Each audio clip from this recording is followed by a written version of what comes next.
Ladies and gentlemen, all rise for the RankKing's court.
What is going on, everybody? Welcome to the RankKing's Court Twitch on Tuesdays at 6:30. This is the time to be to talk about everything and everything controversial under the sun. For those of you that are wondering, this is not Derek. It's not? Unless he got a little bit... Yeah. He might have grew a few more, a little bit better facial hair, but the haircut is different. I don't know what that's going on, but yes, this is a first, ladies and gentlemen. The RankKing's Court has its first milestone, its first guest. Woo! Who's the Everyone, guest? please welcome aboard my brother Ian. How are you doing tonight, bud? I'm good. It's good to be here to talk about some of my favorite things. So I'm excited to be on here. And I didn't know I was the first guest. That's quite a distinction. So There is, yeah. It's a lot of pressure on you. Oh, yeah. No, you'll do fine, bud. What we need to do first before we get into any past or present or even future talk for that matter, because time is irrelevant to this day and age, we need to find out from one Vo Bro where That's me. where is the RankKing's Court taking place at, Vo? The RankKing's Court is live tonight from the Union Fitness Studios, located on the North Shore of Pittsburgh. Union Fitness is more than a traditional gym. It is a place where you can transform yourself inside and out. With a variety of classes based around fitness, yoga, strength, and performance training. At Union Fitness, they believe that it is their duty to hold themselves and their clients to a higher standard. They practice what they preach and uphold the values that make Union Fitness the community that it is today. Go to Union Fitness today to sign up for a consultation. Through Union, there's strength. We'll teach Ian how to do that later on. It's fine. Yeah, that's pretty good. It's better than what Derek usually does. I don't even know what he does. He just sits there He talks, stares. which is good. It's good. I guess he lets us have this show, so that's one Right, thing. yeah. So, yes, before we get into the current topic of tonight, there were apparently some issues from last week's Disney episode that we need to address. There were a So, couple. Yeah, I don't know why there was an issue or not, but here we go. So, for those wondering why Mulan #1, the main reason that I got from people is that she's not even a real Disney princess. And my response to that, do you even watch Disney? Because they don't need a dress or a crown or some fancy little shoes in order to be a princess. She literally saved China. She's a warrior. She's a warrior for sure. So, Yep. And Derek says, I don't know why Tarzan beat Lion King either, Austin. But that wasn't the main official ranking, so we won't get into that. no, it's not. But Ian, just so you're aware, the last thing I had for a radical ranking was the top Disney soundtracks, and I had Tarzan ahead of Lion King. Now, do you agree with that personally? I voted for Tarzan. Did you vote for Tarzan? Thank you. The amount of work Phil Collins put into Tarzan, Mm-hmm. the songs on that, there's a difference between songs from a soundtrack and songs that you would just listen to in your free time. And I listen to Son of Man from Tarzan in my free time. It just comes on shuffle and I listen to it. I don't like have to go to the soundtrack to pull it out. It just comes on. It's on some playlists. That's fair. Yeah, there's Phil Collins went pretty hard on Tarzan. Not to say Lion King's bad. I mean, losing out to Tarzan is no it's not a bad thing. Slouch, yeah. That'll be the next thing you guys cover in the studio will be the Son of Man. Hey Austin, you missed another princess apparently. Oh, so what princess did I miss? Oh, wise Vo. Well, Metalhead Mara says Princess Leia from Star Wars. Yeah, again She with is this a whole princess. like she is a princess, yes, but we were going specifically. I know that Star Wars falls under Disney. I get it. We had a Star Wars show. Let's not bring. You don't want to other cross topic. over like that? You don't want the crossover edition? Well, we're not Freddy versus Jason. We don't cross over when we feel like it. Like it has to come That's with fair. it, man. I mean, do you remember anything else that people apparently had wrong with my princess ranking last week? I'm trying to look at your list again. They said Princess Marita should have been higher than 6. You had her at 6. I mean, Merida from Brave. Yeah. That movie is terrible. Whoa! See, I've never the seen only- it, so I'm not familiar with that that's- one. I give Pixar all the credit in the world. That is the only bad Pixar movie. That's not even a bad she's movie. Cool. She's cool. Well, it's the bad Pixar movie. Like, I think Cars 2 is pretty entertaining. I think most people think that that's the worst Pixar movie. But yeah, Brave is. I would not rewatch Brave ever. But Merida's kind of cool. I don't know. But, like isolating Merida. I mean, she deserved to be on the princess list. I don't know. I feel like there's a lot that you could throw. I don't know. I didn't see the list, so. I think maybe another thing that people hated was probably Rapunzel at 5. But the amount of like comedy and everything that went into Tangled in general and being locked in a tower and the hair literally fights. So I mean that's props. So anything else, Vo? I can't really think of anything. Greg's girlfriend wanted Jasmine and Cinderella higher on the list. Yeah, well, see, Jasmine is at 9 and Cinderella is at 10 for obvious reasons. Jasmine didn't even play a giant part in the whole movie. Number one, she didn't even have a song. She shared her only song with Aladdin. And the whole premise of that, everyone was just taking advantage of her to try to be the next ruler. You know, like I get it, and Cinderella's an OG, but I mean, you lose your slippers and stuff, man. There's about to be a wanted poster on you for something. I don't really know what this else to say. She said you're too young to appreciate them. Too young to appreciate? How old? Like, I'm 26 years old. I don't think I'm too young. I don't know. It's definitely the lack of facial hair. What about Snow White?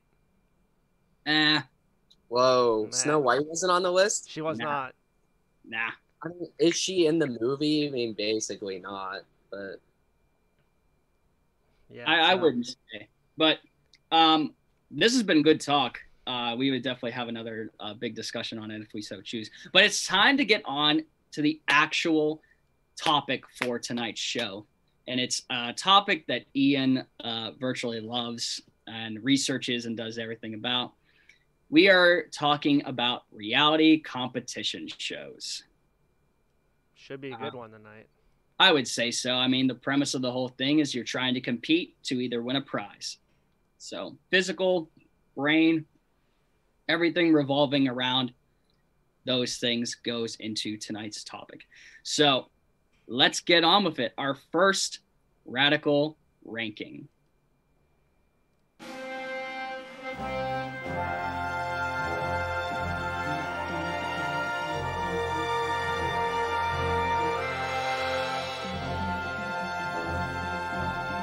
We are back. The first radical ranking of tonight, which I know if I get this wrong, I know I'm going to get chewed out from by one brother that is on the show, as this is his favorite reality competition show. He does a whole bunch of stuff with Survivor with a group of people that do minis and everything. Check them out. They're amazing. We'll have Ian plug a little bit of that later if he so chooses. These are the top Survivor contestants. Now, there's a lot of seasons of Survivor. How many are they on now? Oh, I don't know. Ian would know that.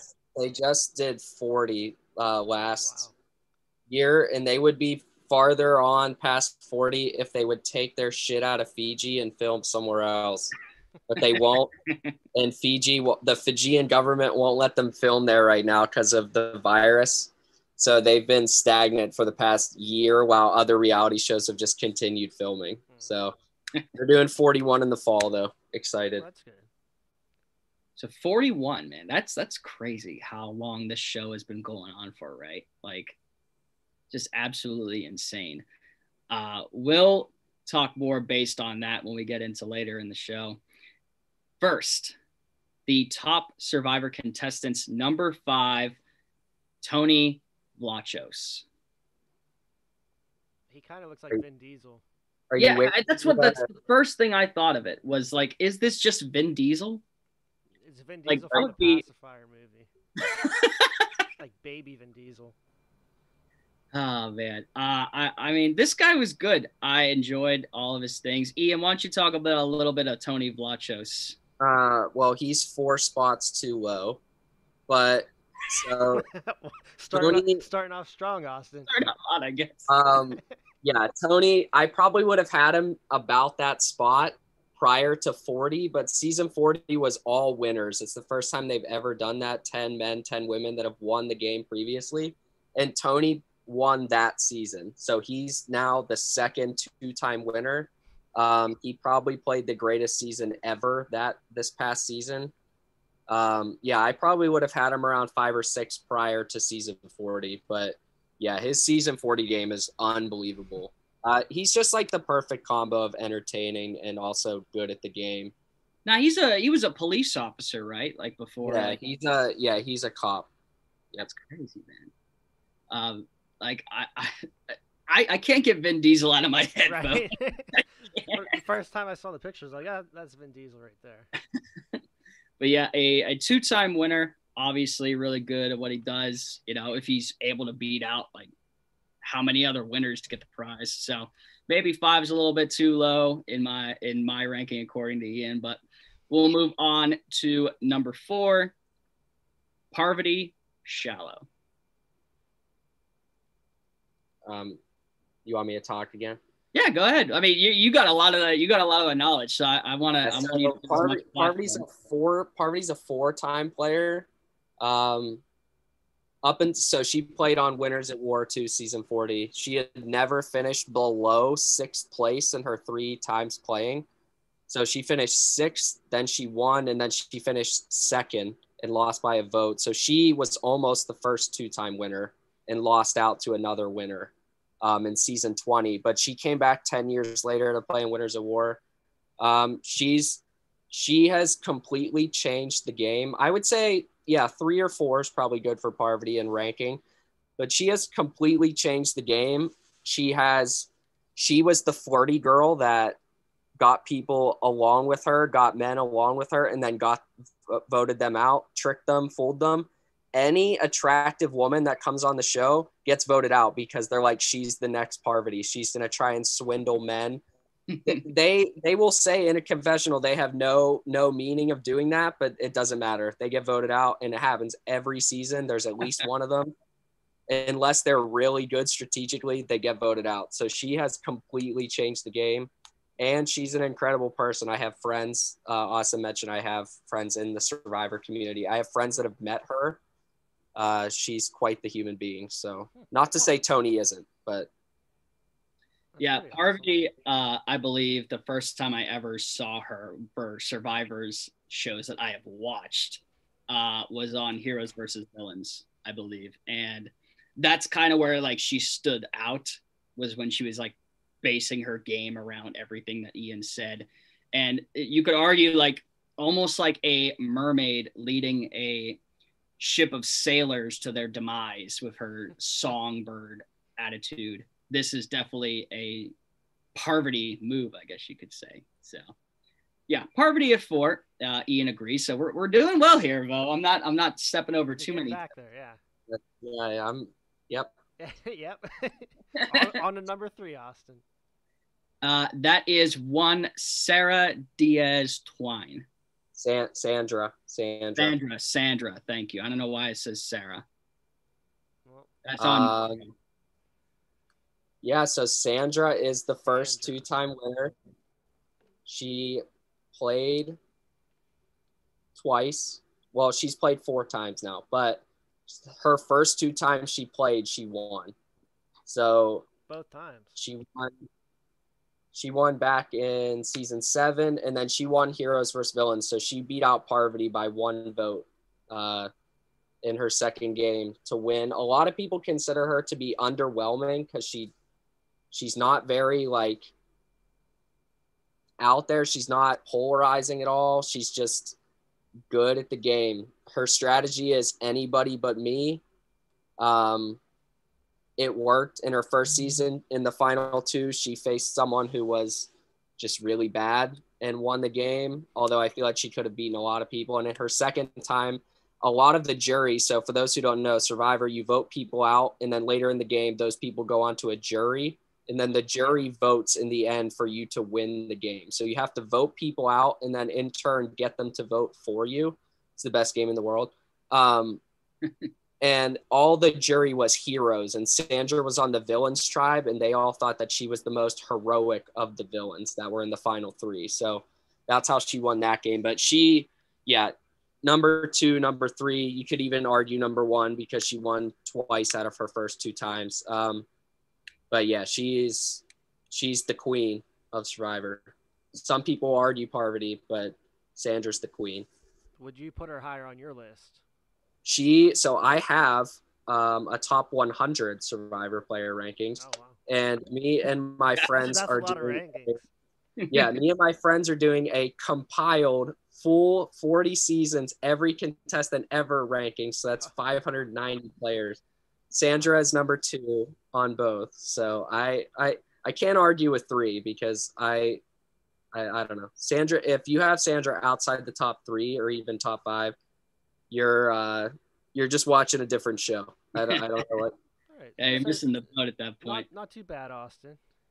Yeah, we're getting there. I'm concerned I might be heading into some uncharted waters heading down here. But let's do number 2, and that is one Boston Rob Mariano. So Boston Rob is probably my favorite player ever. Just nothing like watching him on TV. You can just tell he knows the game in and out, regardless of his age. So he played back in season 4, so 2002, and then he came back 3-4 other times. Honestly, I don't know. He's come back a lot. And he played in season 40 as well. And he was just by far, in my opinion, the person from the old school group who understood the game the best still. Even in the new school Survivor, big change between old and new school. But it did take him 4 times to win the game. He won on his 4th try. That's why I have him a little lower in my top 10. But I won't argue anybody putting him super high because I think he can win any given season. Just because of his what's the word for being dynamics? Just because of he's socially good, he's strategically good, and he's physically good. He's won more individual immunity challenges than anybody ever. That was the big thing. That was the big thing that I noticed. He's played in the most seasons, though. So, I mean, you can take that. The seasons that he's made the final in, he's been to the final twice, won once and lost to his eventual wife the other time. He won 4 individual immunities in both seasons. So, quick story about Boston Rob. He was on Survivor All-Stars for some reason because he sucked in his first season. And him and his future wife met on the first day and then were in a tight alliance the whole way. They fell in love on the island, went the whole way to the end together. It was those two in the final two, and she beat him by 1 vote. Even though he strategically dominated the entire season, that was like proof in Survivor that it's not all about strategy. Like, you have to be a nice, genuine person to also win the game. So he proposed to her at the finale on live TV, and then she won $1 million, and he also kind of won $1 million because they got married shortly after that. There you go. They also got married on CBS too. So interesting little fact there. But yeah, I won't argue either with Boston Rob. He's about number 8 or 9 on my list. So all right. No complaint. Hey, before we get to number 1, we have some comments to read here. Okay. IMC Foot says Naked Guy is number 1. I'm not sure who that is, but we'll see. We're almost there. Y-Lime says, why does he look like a cool cat dad by day and a pimp daddy by night? I guess that makes sense. And then Steph asked, is the show just all about Survivor or all reality competitions? It is we'll be all realities. All reality competition shows, Steph. Don't worry. So The first comment is referring to Richard Hatch. I'm pretty sure that Austin does not have Richard Hatch at number 1. No. But well, yeah, he's not Naked Guy. Is not on number 1 then. Sadly, to all the naked he must have been number 6, right? It was close. It was close. But drum roll for number 1. I know that Ian might not agree, but this is my favorite all-time Survivor player, just based on his persona, his everything, and that is one Russell Hands. Yeah, definitely don't agree. This is someone that I know personally. I played in an online Survivor game through Russell and his online group. Not going to talk about Russell the person, but Russell in Survivor, this is about 20, maybe 30 spots too high. He changed the game, but he could never, ever win Survivor. The most important thing about Survivor is winning. He can never win. He went to the final in back-to-back seasons on Samoa 19 and Heroes vs. Villains 20. Samoa, he played the most dirty, raw, crazy game that anybody's ever played. Dumped people's water out, burned their clothes, did all this stuff to control their minds. And then when he got to the end, which him and his small alliance, credit to them, they turned around an 8-4 disadvantage, and all 4 of them were in the final 5, all because of Russell, basically. But they got to the end, and everyone hated Russell because he was just such an asshole to all of them. So Survivor's, again, not just about strategy, but it's all about jury management, just getting the jury to want to vote for you. And only 2 people wanted to vote for Russell, even though he played the best game strategically, but jury management wise, he and then he went to the final again on a season where, so Heroes vs. Villains was filmed. Russell played Survivor twice. He played 78 days of Survivor in 95 days. It's some weird stat. Like they finished Samoa and then he went right back out for Heroes vs. Villains, which is why he looked so bad at the end of that season. But no one else on the season knew who he was. They had not seen Samoa. No one had any idea what kind of game he played. They just knew he was on the Villains tribe. If they had known what he was like, he would have been the first boot of the season. So I don't give him a lot. I give him credit for what he does in the season, but I don't care too much about the second finals appearance. But again, no one votes for him the second time because everyone just hates him again. He plays the same game, doesn't burn people's stuff. But yeah, I have him about 26, 27 on my list because he does change the game. He finds idols without clues. He does all kinds of crazy stuff, but you got to be able to win the game in the end, and he just can't do it and never will. Yeah, the tactics might seem low, but in my mind, changing the game mentally to virtually have full control over the competition is probably one of the craziest things I've ever heard that he has done. And obviously he's intelligent with, like you said, finding idols without even any clues or anything. I appreciated, even though it's underhanded and dirty, I appreciated that style of play, even though it's not surprised. I of course, shut up, Bo. There's one. I don't know, man. I enjoyed it. To me, a lot of the times I know he's number one, but it's an underdog story with me. He does all this stuff and is competitive, and it's just great at the game that he's able to reach the top. So, we have some comments coming in about that too. Oh, well, let's read them. What do we got? First comment, Greg's girlfriend says Chase Rice is actually number one. No. Steph says, I remember this guy, and all I remember he was a dick and would have been absolutely murdered and eaten if this was a real survival situation. Derek says Austin likes cheaters. Shocker. Oh my god. Yep. Yeah, Steph. He never cheated. Steph agrees with them on that one too. No, he never cheated. Let's not throw accusations out. The man never cheated. So. But did you cheat, Austin? I don't cheat. Derek also rained a comment that I want to add, though, because that's interesting. Thoughts from the bench Survivor. That's crazy if we were to ever do it. And if Ian did it, Derek said that Ian would win.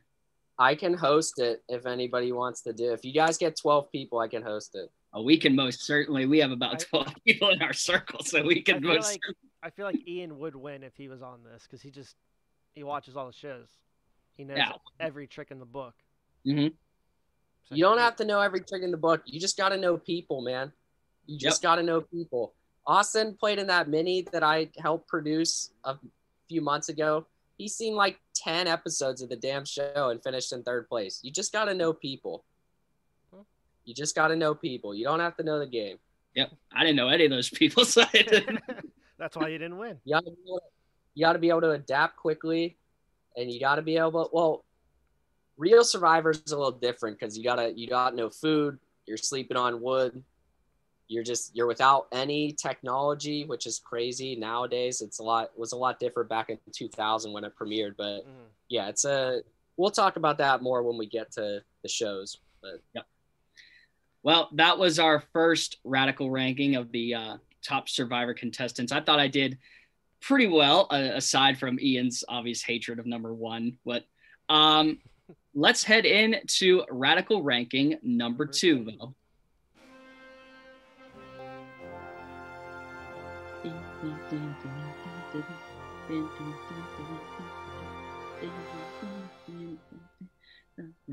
Radical ranking number 2 is here. So this show was, in my mind, like just competitive, aggressive Survivor with a lot more just craziness that goes along with it, obviously, with being the cast that they choose half the time. We're going to talk a little bit about the challenge with the top challenge moments. Vo, have you seen the challenge at all, out of curiosity? A couple episodes here and there. Didn't like watch it religiously. So for all the wrestling fans out there, which I know Josh will appreciate, because The Miz competed in the challenge when it was first in its development, and he got his big break, obviously, from that when it went into Tough Enough in WWE. So let's get right into this because there's a lot of craziness in these challenge moments. So let's start off with number 5, and that is Kenny piggybacks Wes. So every challenge in the finals, there's always like a giant kind of like, what do you call it when there's long distance? I mean, it's not like a marathon. It's just like an extended endurance and physical challenge. Like an obstacle course type of thing? Yeah, well, it depends, really. They incorporate a lot of like mini challenges into this giant, almost like relay style kind of thing. So a lot of the times you have partners for this, and this was obviously one of them, because Kenny and Wes were partnered, and one of the minis that they had to do after running for so long in the mountains was that they had to go and eat a feast. Now, it doesn't sound that bad, but when you are literally shoving giant amounts of food like into your mouth after running for so long, it takes your toll on it. And Wes could not stomach anything. He was throwing up all over the place, and Kenny had to like basically I found it funny. He said he was from an Italian family, so he was used to eating all this stuff daily. He said he could eat this about twice. So after they were finished eating, Wes cramped up so bad that he couldn't walk. So Kenny put him on his shoulders and carried him up the mountains. That's crazy to me. That's teamwork right there. Oh, it is. And a lot of the times that they did this show, you didn't even like your partner. They had a lot of seasons called Rivals, where you were paired with like your most hated enemy. So like you and Denny. Yeah, imagine that. Denny, like yeah. me and Denny doing this, he would be pretty entertaining. I was just gonna ask, was this on a Rivals season? I believe it was, because this is when Cara Maria and Laurel were together, and they hated. I think that's Rival. Let me look it up. For some reason in my head, that's Rivals 2, but that could be Rivals 1. Okay. While you do that, yeah, this was a great thing just because it shows how much like you wanted to win that money. Like, it was insane, the fact that you couldn't even stomach anything to eat. You're throwing up all over the place, drinking water, and it's not working, and you can't walk anymore. So your partner, and Wes is not a like small man, to be like, he's a big boy. So Kenny showing his strength on that one, honestly.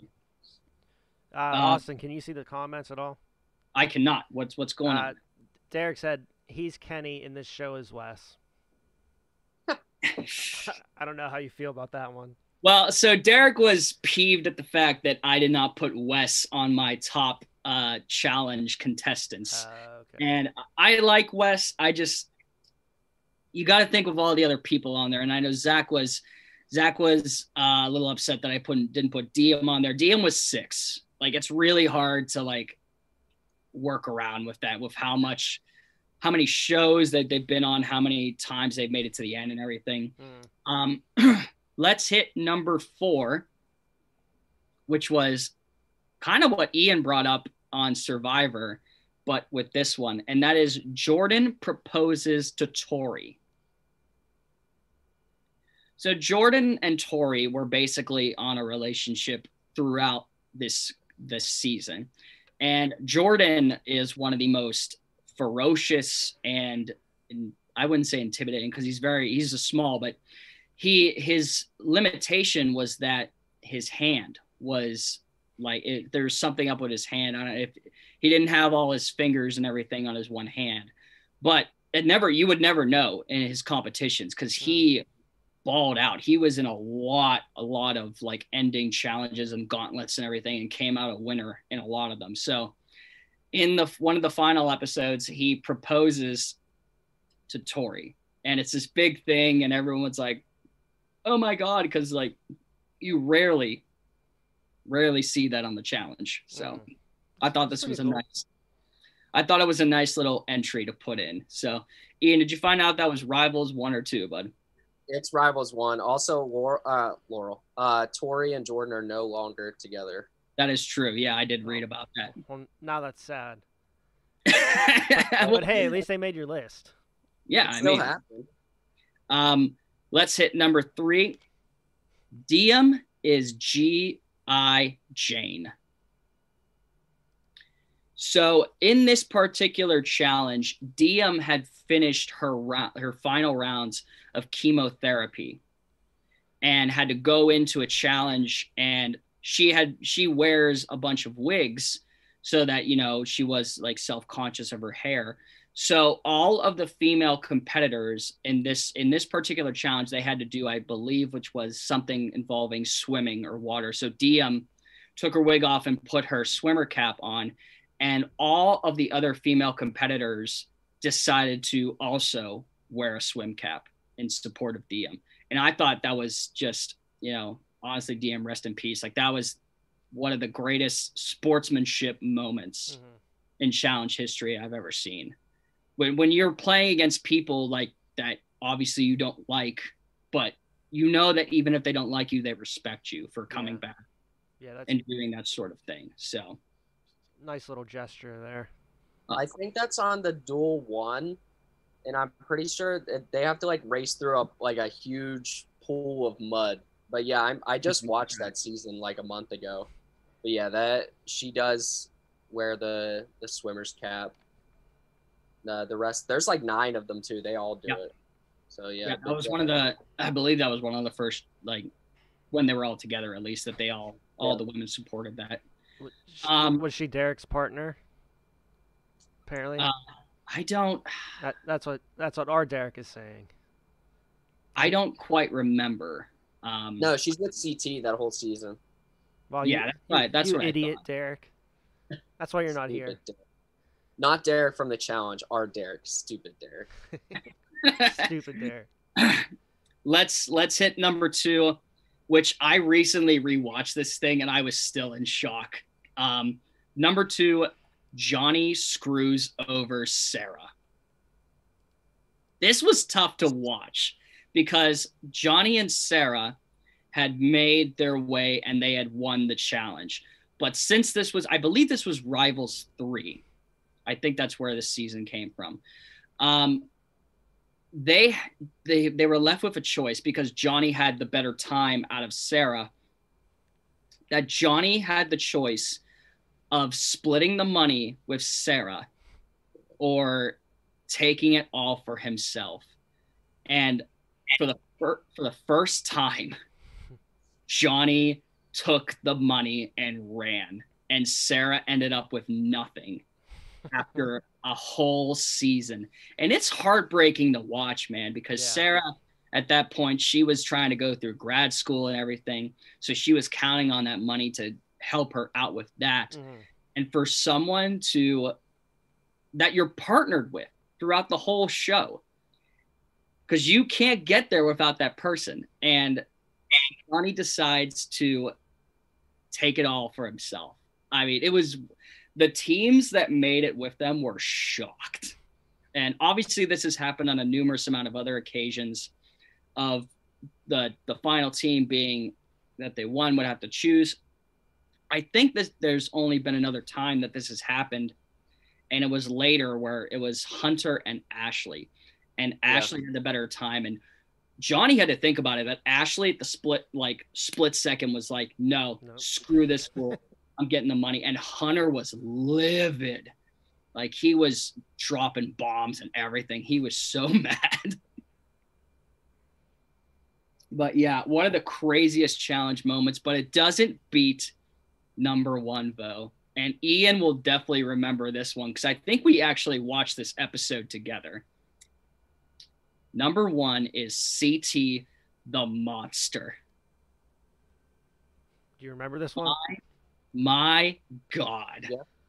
So CT and Johnny Bananas, who again was in our number 2, were thrown into, they call it different names throughout the thing, but it's basically elimination. And both of them were strapped together.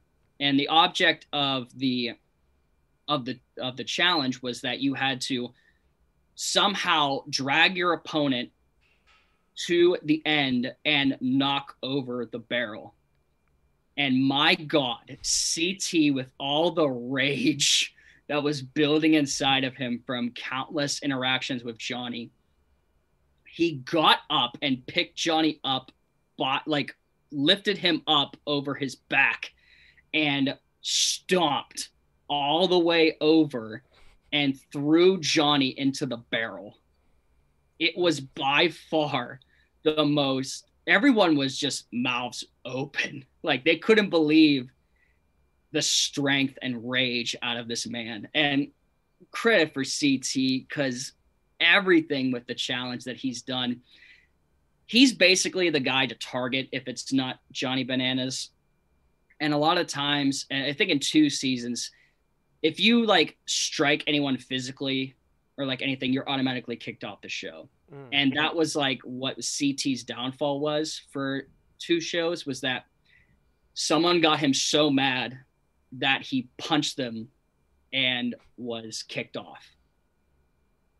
And I tell you, the one time that some of the times that he's been on the show have been phenomenal. But this one was definitely the best. Like, it was just out of this world crazy, this amount of strength. He wasn't even on this season, I don't think. Or this might have been one of the seasons he was kicked off, but he was brought in as like a mercenary to like face Bananas in the not the duel, but whatever, the elimination. Yeah, he like came in. He looked like he was on all kinds of stuff. Not saying he was. He just looked like he was. I mean, he just picked him up and just walked. And Bananas is like 260 pounds. Oh, wow. Yeah. He's like picked him up and walked him.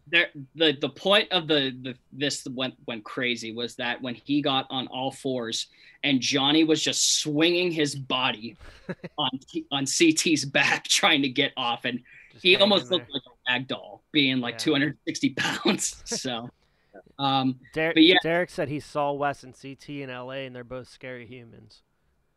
Oh, I didn't even know that. Huh. But yeah. Though that was the second radical ranking for the top challenge moments. Though, you know what time it is. It's time for the Great Debate. Now this one should be good. I think so.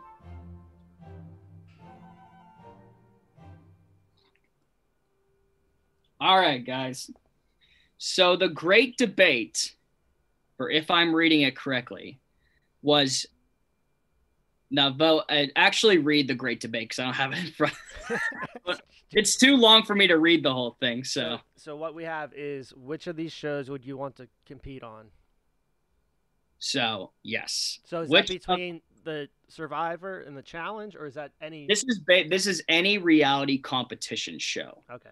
So any reality competition show, why would you want to compete in it? I'll have Ian go first because I think I know the obvious response. I obviously Survivor, but I'm just gonna skip that. Make it interesting. I would probably say it's a one-off show. It did make my list, but it's called Who Done It. Okay. It's a murder mystery show. It was on ABC for 1 season. But I love murder mystery. Those are the only kind of books I read. I will watch any murder mystery movie. So, yeah, you basically follow. Someone gets killed, and then you try to figure out with your alliance or whoever like how they did it, and then you have to present your case. And then the people with like the worst cases get targeted, I guess, without going too deep into it. And then the person who had the worst case gets killed next. So basically you just try, and one of the people that is in the group is the killer the whole time. So they're like an actor, a paid actor, and they're a killer the entire time. Super good show. Kind of cheesy, but yeah, that's definitely, I would just be so into it. That sounds pretty awesome. Yeah, I mean, all the episodes are on YouTube if anybody wants to check it out. But yeah, it's a good show, and it's funny when it came out, people had like one of the most common searches on Google was, are people actually dying on Whodunit? Well, I was going to say, let's make it clear that when you say people get killed, they're not actually getting killed. Yeah, they get their death faked. They get their death faked, but it was pretty impressive. I mean, the reason the show's not on anymore is because it costs $250,000 a day. Oh, wow. To do the show. So yeah, I mean, ABC got a lot of money for it, but yeah, $250,000 a day for effects. The house they stayed in was incredible. Yeah, it's just too much money to be spending. So 250. That's my choice though. 250,000. Yeah, I guarantee you that's why. Vo, what's yours, bud? See, this is a tough one, but I'll go with the Masked Singer. Would that count as a reality competition? Yeah, I'd say that. It's I- not one of my favorites because I think it's more of the cheesier ones. But so Hey, I love cheesy. Wisconsin boy. Let's vote. What? So let's do this.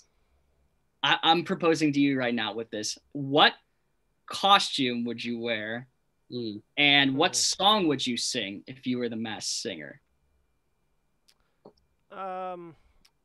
I'd wear a penguin costume. Okay. I'm a huge Penguins fan. And what would my song be? I should just go back to Hypa Hypa from previous episodes. No, I don't know what song I'd pick. What song should I sing? You should definitely sing "It's Raining Men."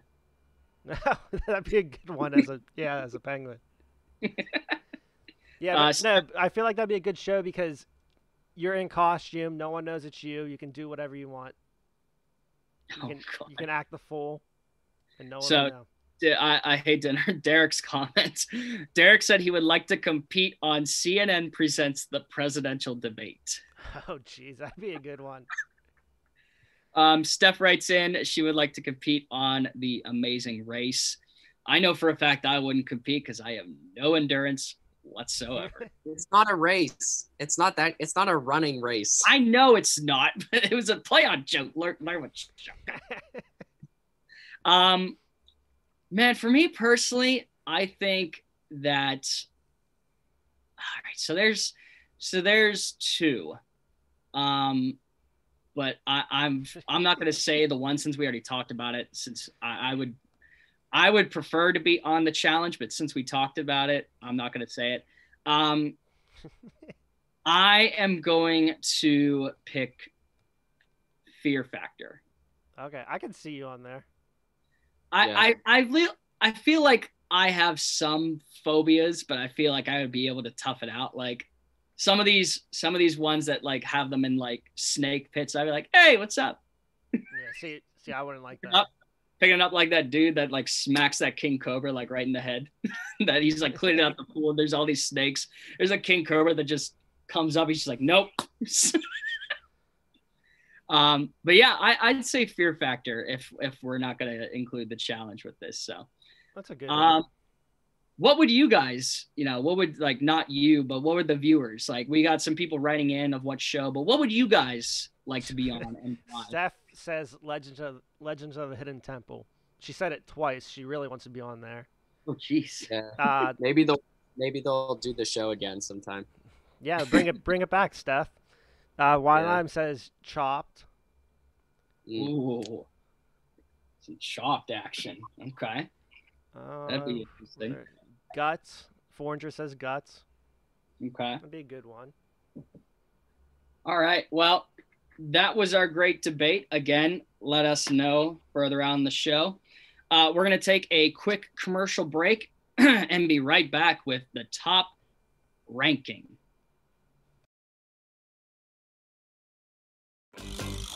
Hi, I'm Josh. I like pizza. Do you like pizza? When the moon hits your eyes like a big pizza pie. We've let it coagulate. Show Greg. King of coagulation there. Coagulation is key. Ooh. Homemade Greek ranch. Do you like watching people eat pizza?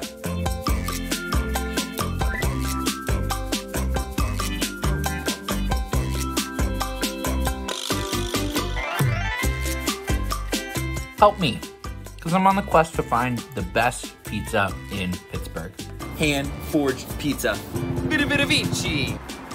That's amore.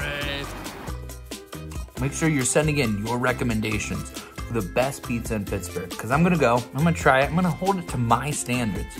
It's the aftertaste is the barf. It's where the barf comes in. I agree. It's Bob Pizza.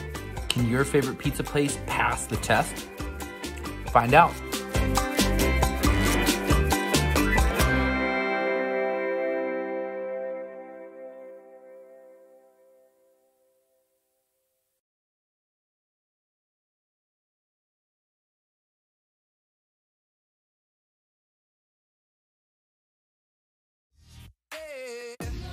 let's dive right into sports, as I have strong opinions on that. Which college team could beat a professional team in the same sport right now? Okay.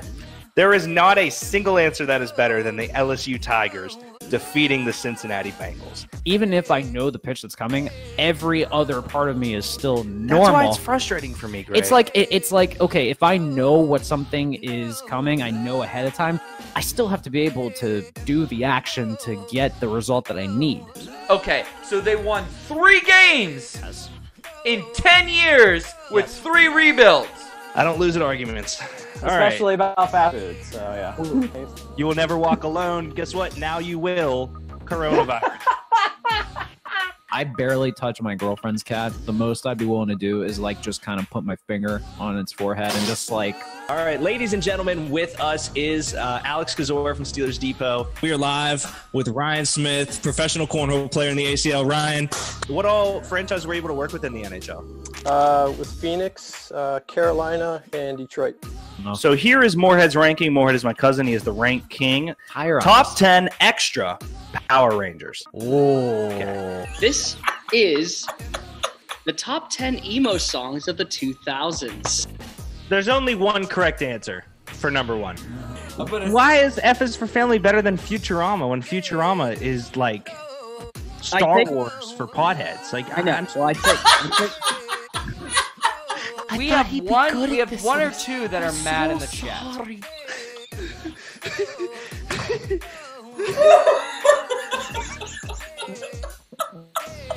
You're welcome for that. Okay, we're gonna get banned.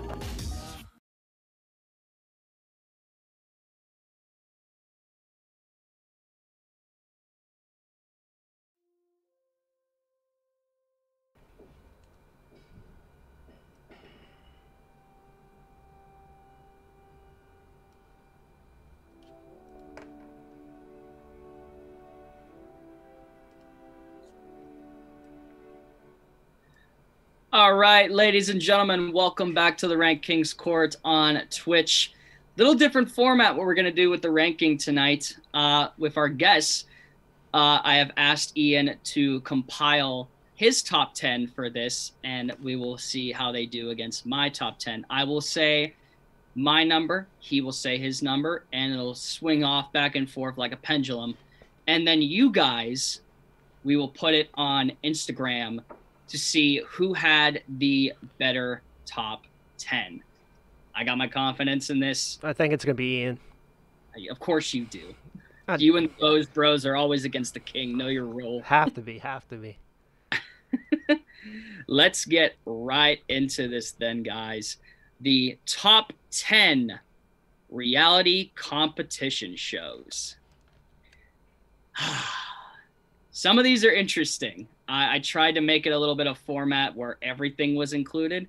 So apologies if they are not what you mean to be. Actually, no apologies. I'm the king. No apologies. No Don't apologize. Denny says you're swine.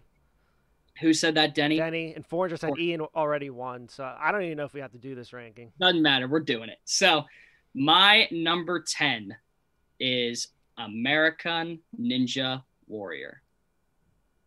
Okay. It shows off the basis that it's a lot of athletic ability, but it's the same prowess of, you know, you can be the best athlete in the world, but how can you do it when there's an obstacle course of multitude of things? So I've seen great athletes that have, you know, that have trained for this for how long. And then one thing's like, if you jump and you slip, that's it.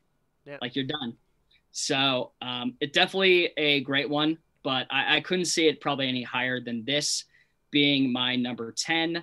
So I'll move it on to Ian for his number 10. What do you got?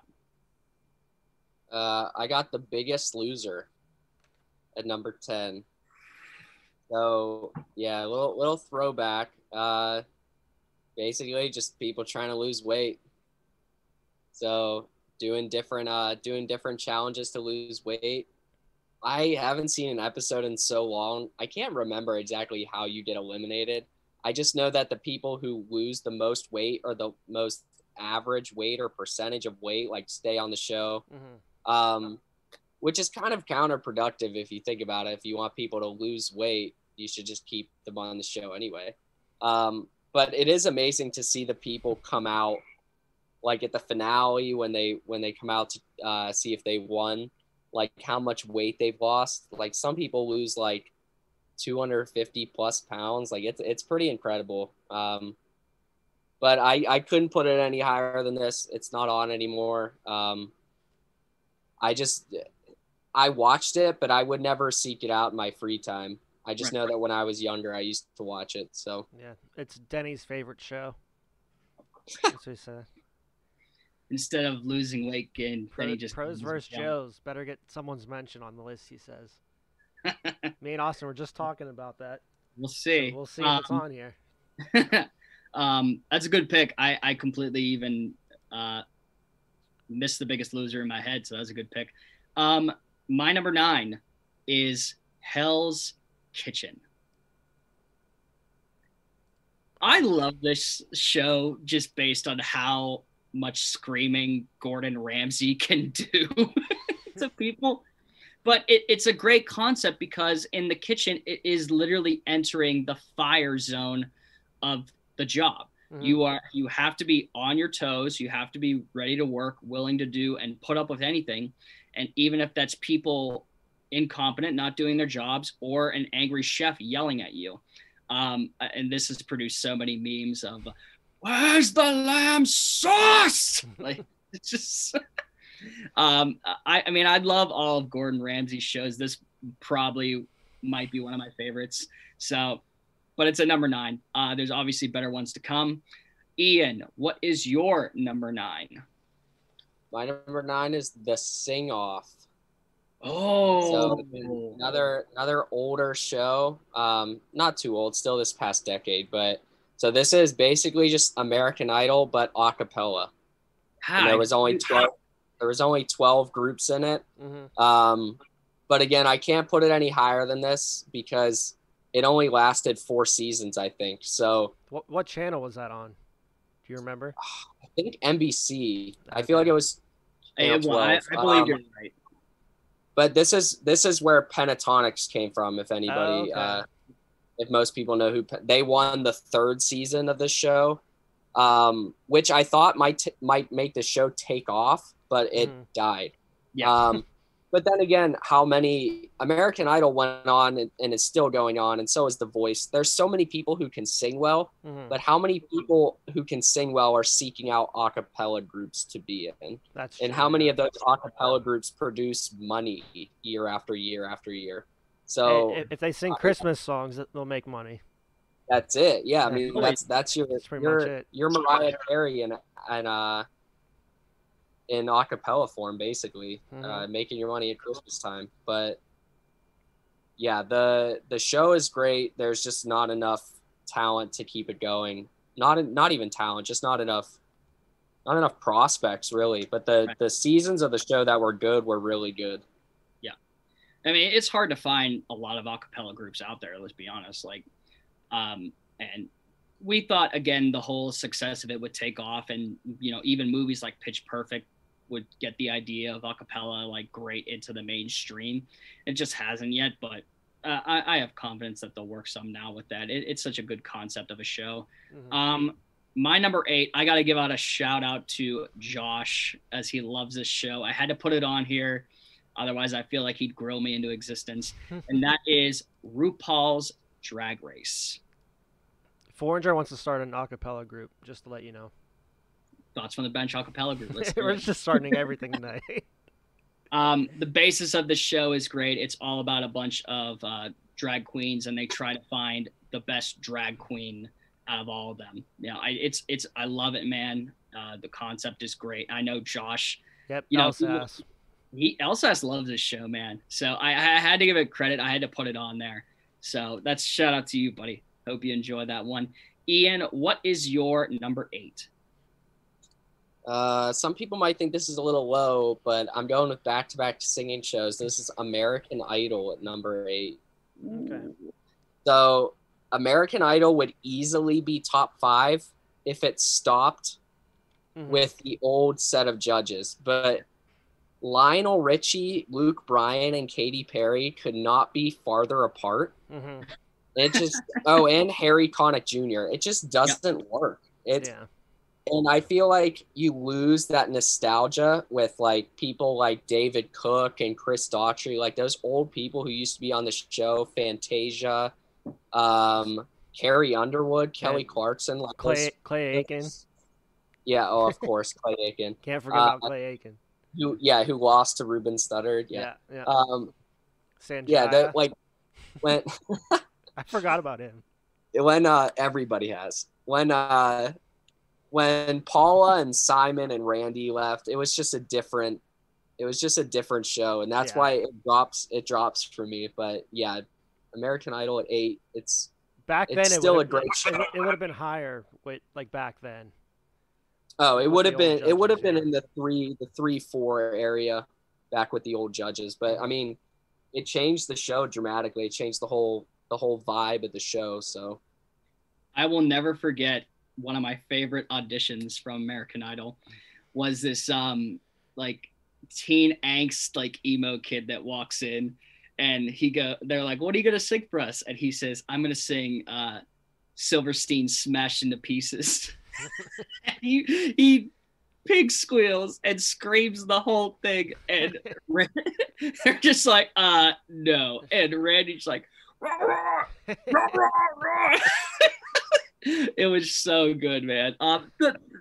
American Idol was great for those like comedy bits with auditions. Oh yeah, for sure.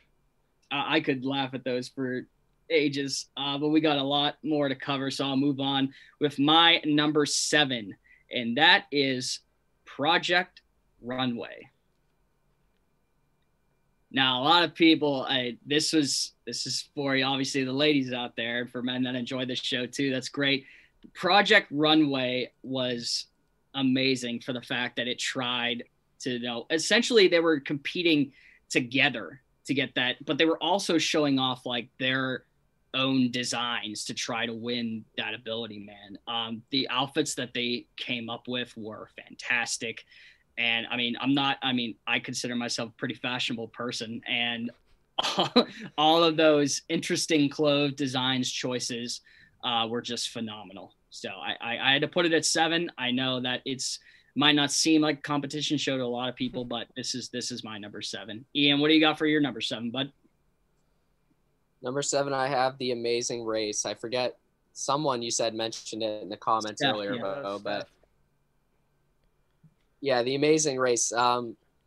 It's a great show. There's some seasons that I find, I've seen probably 10, 15 seasons of the show, but there's this past season just showed like that there's flaws in the race. Like the fact that people can team up together and like tell each other the answers to puzzles without them having to actually solve it. It's not a race then. It's like it just doesn't make for good TV. But getting to travel and do all that stuff and, getting all that paid for is pretty damn cool. There's not too many shows, or there's not too many experiences like that at all, just getting to do that. But there are some people that say the actual race itself sucks because you can't actually explore any of the places you go to. You're just constantly moving. The next day you're going to some other country.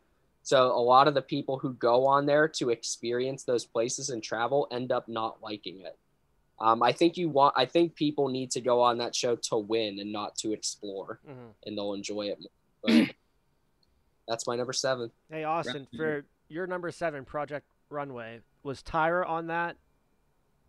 She was on America's Next Top Model. Okay, Jose Pepperdine was. Which I think Steph corrected that as well. I think that sounds right. But yeah, and Derek said I thought they were the same show for a second, which they could if they like Tyra's crazy personality. I bet that would be amazing to have her on that.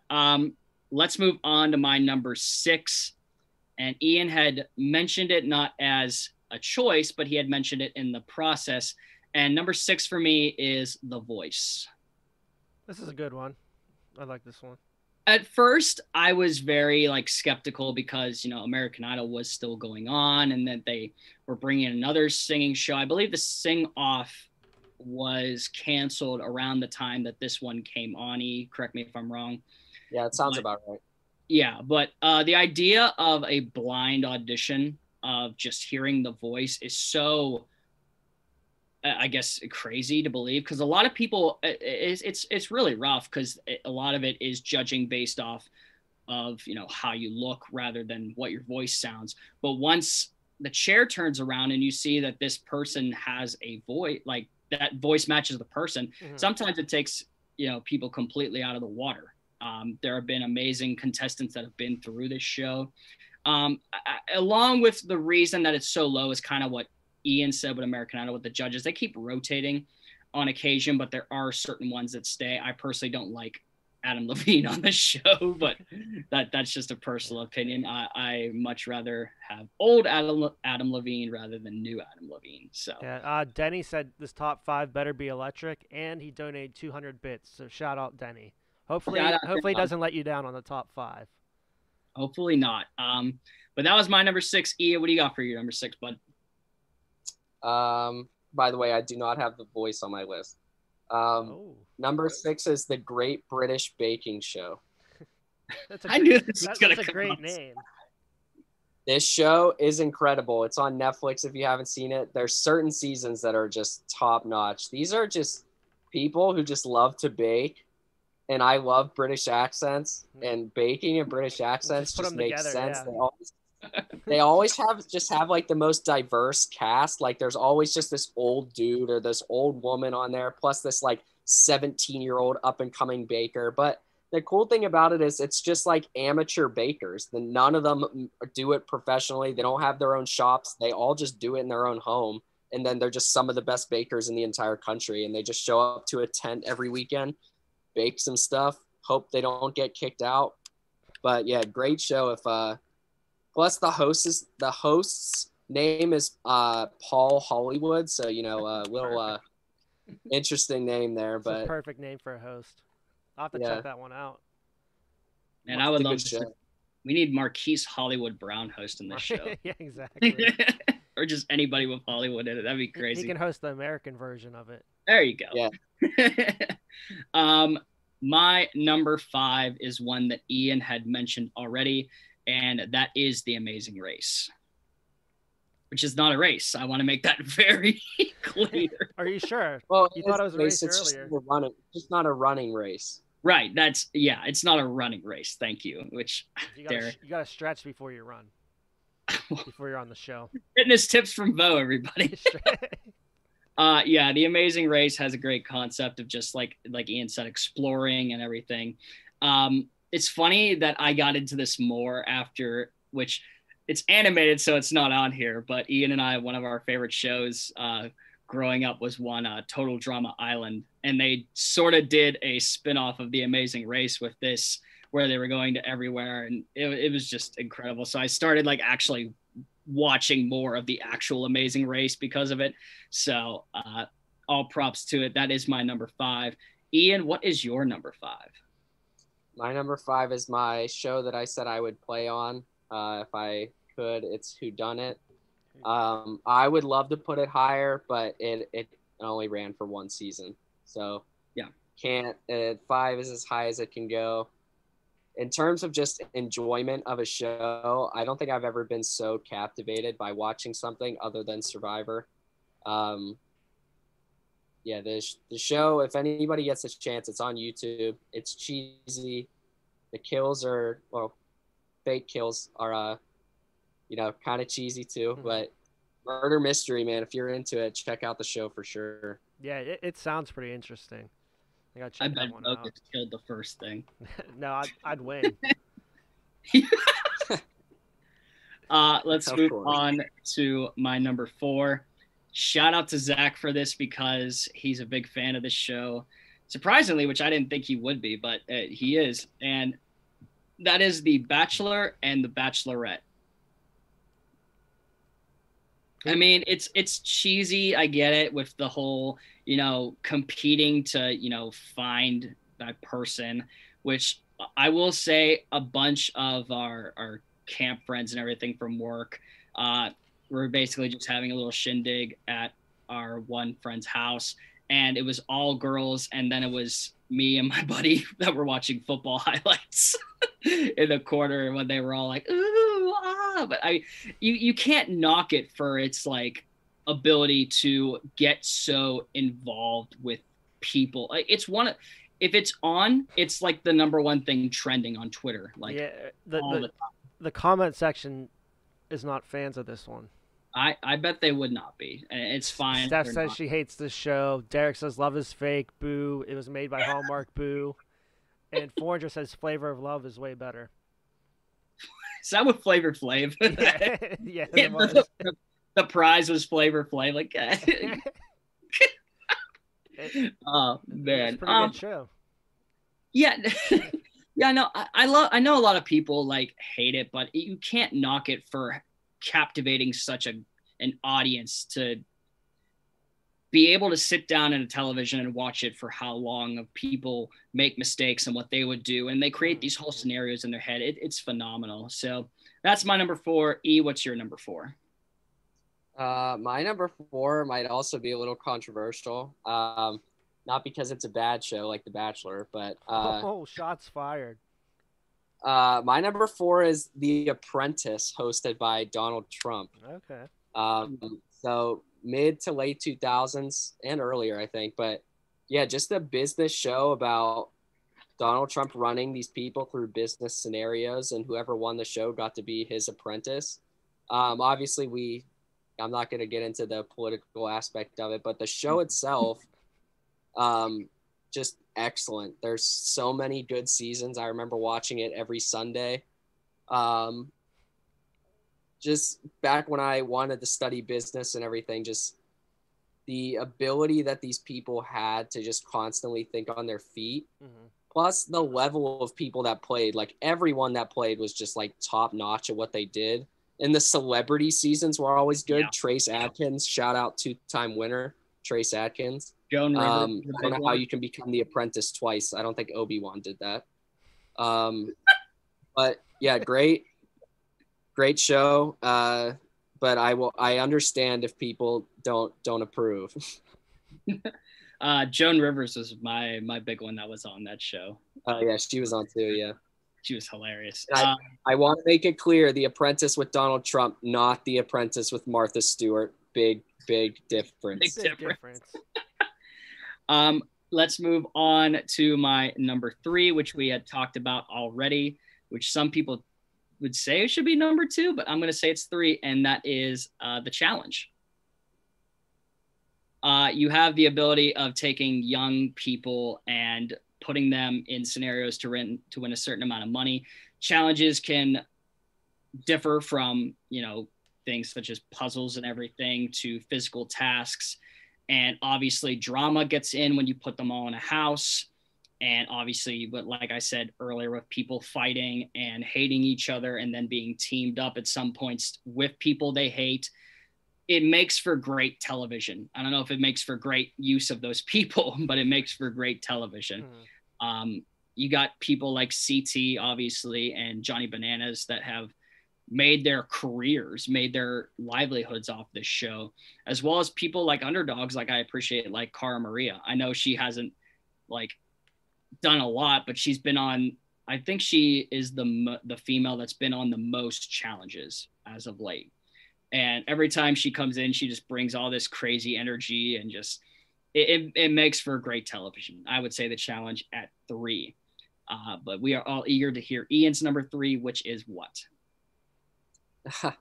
My number 3, you guys might think this is stupid, but my number 3 is Australian Survivor. So the Australian version of Survivor is number 3. I almost had it at number 2, but so Australian Survivor occurred in 2006 and 2007, and they were horrible. The first 2 seasons were so bad they had to take it off the air, and people would rather watch the American version. Wow. at a crazy time because they're 12 hours ahead of us. But they rebooted it in 2016. I've seen 4 out of 5 of those seasons. They are phenomenal. But the twists in the game just aren't the same. The game's a little different. It's a little longer, a few more people. But they only have 1 game per year instead of 2. So a few differences, but just still, I mean, the best game in the world. In my opinion, the best TV you're going to find, but with Australian accents and a few stupid twists. So you like that's my number 3. You love the British accents and Australian accents. Well, the British ones are better, but I will say, watching my first season of Australian Survivor, I didn't know who was talking unless I was looking at the screen. I had no idea. They all sounded the same. I had no idea who was talking. That is a crazy pick, to say the least. I figured, a part of that was going to be on here somewhere, but not Australian Survivor. So leave it to you to always throw twists in there. We'll move on to my number 2, which is still running, man. I can't believe it's crazy with everything that goes along. Number 2 is Big Brother. Yep. I mean, can't get any. You put people in a house and you just watch them work, man. It's crazy to see all the challenges and everything that go along with it, and the fact that it's still going. Like, it's still going. And again, with like shows like The Bachelor and The Bachelorette, like, this is a show that is able to cultivate social media and get everybody involved with it, and to be glued to a television for that amount of time. It's crazy, man. I can't even begin to describe. That is my number 2. E, what is your number 2? My number 2 is The Challenge. So just a preface for my entire list. I only included shows that I've seen multiple seasons of, if there were multiple seasons. So Whodunit only has 1 season. But I have never watched an episode of Big Brother. Respect that it's still on, but I don't like the show's concept. But respect to putting it at number 2, no complaints. Number 2 for me is The Challenge. Again, they're on season 36 right now. It seems that the challenge seasons are getting better as they go. Season 36 that's on right now is really good. They continue to find new people, and the whole point of the show is that you can only compete on the challenge if you've competed on another reality show before. Right. So you have to come from something else. Like most people came from the Real World at first, and now it's like, Are You the One? Some Love Island, or so, is that, if that's a show? I don't know. Even like they got a guy from America's Got Talent for this season. It's just, and that gives them like they can already narrow down who's going to be good on TV. So that show for casting is pretty easy. One thing that takes it way below my number 1 still is just the amount of returning people. Like Bananas is on his like 20th challenge. CT's on his 18th challenge. It's just, those 2 people are so good, but it's just a lot of the same people all the time. So that's the only reason that for me it's well, not the only reason, but that's a reason that it's always going to be a tier entirely below my number 1. But I think we have the same number 1, so go ahead. Yeah, we would argue that the challenge at this point is maybe like college football, as the same teams and the same people getting into, It is, yeah. Not the Alabama and Ohio State, because they just keep doing it. Clemson too, man. I believe we do have the same number 1, and number 1 for me is Survivor. Now, I know like I haven't been a main. I'm not like Ian. I don't watch every single season. I'm not into it. You don't know every single person that ever competed. Make a compiled of 590 people. Respect to him for that, though, because I would never have the time to. I would never have the time to do that. But the concept of it is great. You take a group of people, and you put them on an island with virtually nothing to work with, and you rely on your wits, strength, ability to play the game, knowing how to read people. Like he said, I just competed in my first ever Survivor mini and ended up in 3rd place, simply because I was able to read a crowd and know who would stab me in the back and who wouldn't. So check that out when it drops, because it's going to be fun. But yeah, the concept of Survivor, and I know Ian will agree with me on this, that I could do a lot without of Jeff talking over the people competing half the time. he's always trying to get inside the people's heads and screw them up. Like, oh, they're on this puzzle, and I can hear some guy named Jerry in the background just like, shut up, like, let me concentrate. The show is just great. It's continuing to roll with how everything has been going on.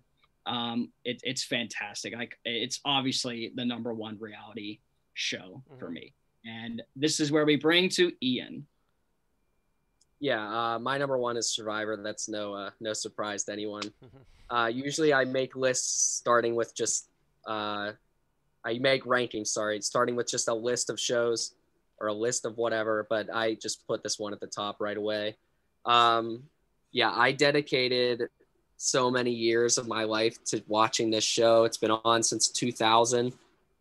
More than 60 million people watched the finale of season 1 live. Less than about 7-8 million people watch it now, but still 40 seasons later, 20 years later, that'll happen. Austin described it pretty well. Being on an island with people you don't know, or in some cases with returning players, people you do know, and being able to adapt to different situations, reading people, the Survivor logo says outwit, outplay, outlast. So you have to outwit your competition with your smarts, reading the game. You have to outplay them. You have to win immunity. You can never be voted out if you have immunity. And then outlast is just getting to day 39, the final day where people will vote for the winner. And then about 6 to 8 months later, it'll be read live. So that 6 to 8 months is pretty tantalizing if you do make the final 3 or final 2 and have a chance. But yeah, the show, they just put out season 40. Obviously, I said earlier, all winners.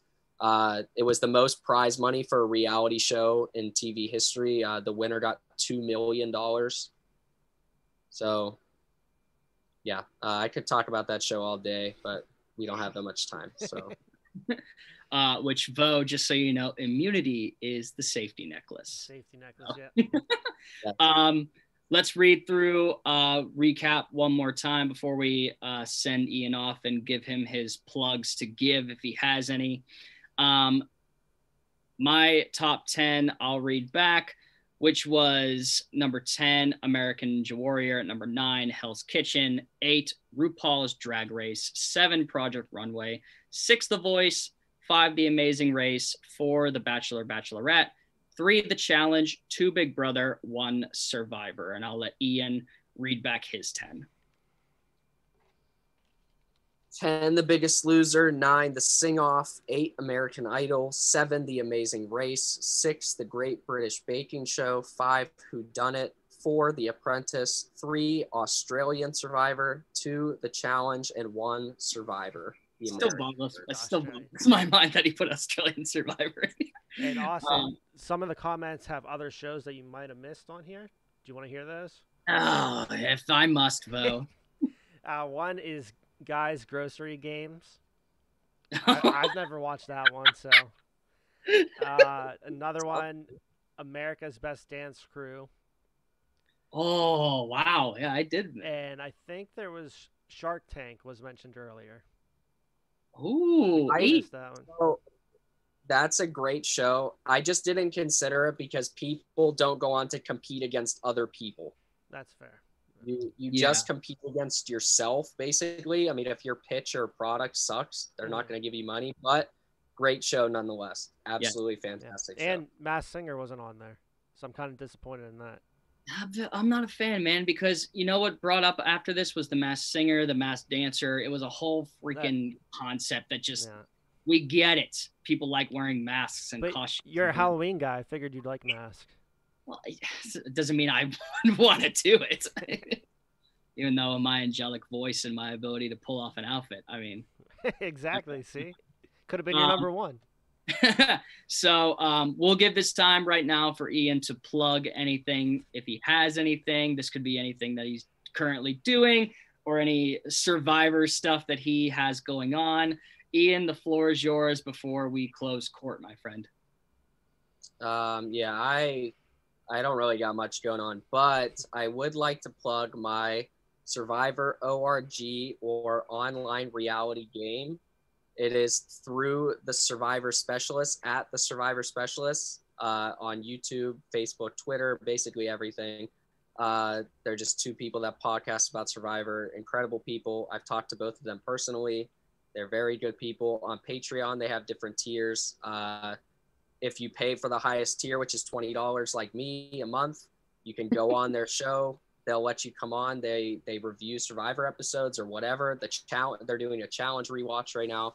So yeah, great people. They're letting us run a online reality game through their channel. Oh, nice.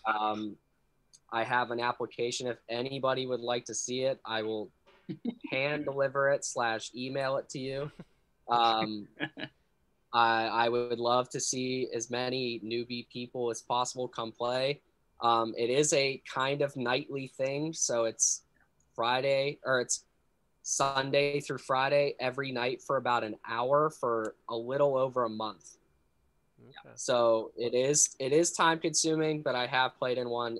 If you enjoy the show, it is an absolute blast. You meet some great people. So yeah, if you would like that application, you can either contact Derek or Thoughts from the Bench in general. I can send it through them. I can plug the application on here. Yeah, if anybody wants to play, I am hosting it. I can tell you with a biased opinion completely that it's great. But they will be put into episodes and put out like the real show is. So they'll like the game will be filmed, recorded, everything will be put out like the show. So it is a real thing. That's all I got. So again, thank you, Ian, for being on tonight's show as our first guest. It was a big shoes to fill for any other guests that come on for the RankKing's court. I thought this was very well done. Yeah, and his ranking might have been a little better than yours. So you always got to plug that, don't you, piece of garbage. We'll put out on Instagram both our top 10s. You'll decide which one is better. It's mine. We'll decide which one's better, and we will go from there. Until then, check us out on Tuesdays at 6:30, the RankKing's Court. You have Thoughts from the Movies on Wednesdays from 8 to 10. You have the flagship show, Two Beers Deep, starting at 6 on Thursdays. Check that out. You have the Vault that drops every Friday at noon on Facebook and YouTube. So if you like jerseys, old throwbacks, or new, check that one out. And check out Boondock Bangarang on Sundays for all of your betting and sports betting needs. And obviously we have Monday, which is the Idiot Hour, which is our Among Us, Dead by Daylight, whatever we want to stream at the time of competition. And then obviously us for Tuesday. This has been a wonderful episode. Thank you, Ian. Once again, your knowledge is always appreciated from Thoughts from the Bench. And Vo, I can say with a great smile and 2 thumbs up, court is adjourned. Court is adjourned.